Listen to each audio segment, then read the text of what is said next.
Well, because we haven't got any kind of label management support at all.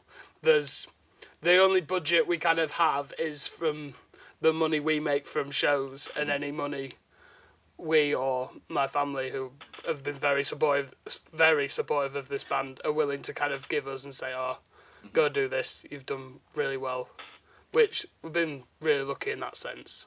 But then you kind of get into the studio, and luckily I managed to book 2 days for this EP.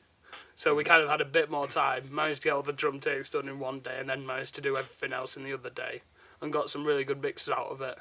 Whereas we've done like 1 day's recording before, and it's been rushed, it's been panic, 100 mile an hour all the way. Right. And So that's the main thing then, you'd have the luxury of time. Like, No. Yeah, I think that's definitely, so like all the money that we make, we don't see any, like, a lot of people are like, Steve, how could you be so poor? You've just like played like a show where you made, 200 quid or 150 quid. And I was like, yeah, but it all goes back into like the pot. So like it just, if ever we need to get new tech or studio time, we take that money. So I think the way that we did this EP was a lot better. I think we kind of knew what we were doing a bit more from the first one. And we had the 2 days back to back, which was really helpful. We also changed producer. We went to a different producer this time, and he had a very different approach to how we wanted it to sound, and it was probably a lot closer to how we wanted it to sound. So that worked quite well. I think we'd definitely go back with Isaac again.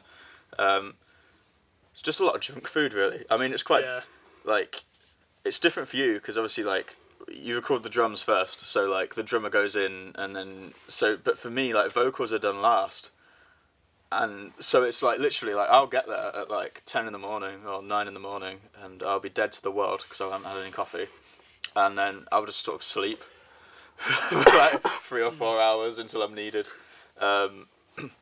Whereas you're sort of drumming the entire day. I didn't fall asleep recording this one. I fell asleep recording the first EP. Yeah. Dan, the guy that was producing that, was like, "Oh, what do you think of that?" And I was like on the sofa, just gone. It's good fun. It is good fun. And the fact that we've not got these labels kind of means that it's there's less pressure in a sense. In a way. Like, we haven't got sort of external influences trying to like, oh, we want it to sound more like this, or we want, it's just a case of what we want and what the producer thinks, and sort of come into it that way. So it's kind of quite liberating, I guess, not having that sort of pressure from like a label. That being said, if a label wants to come along and sign us, I'm not going to argue. Warner, could do with dropping out of uni.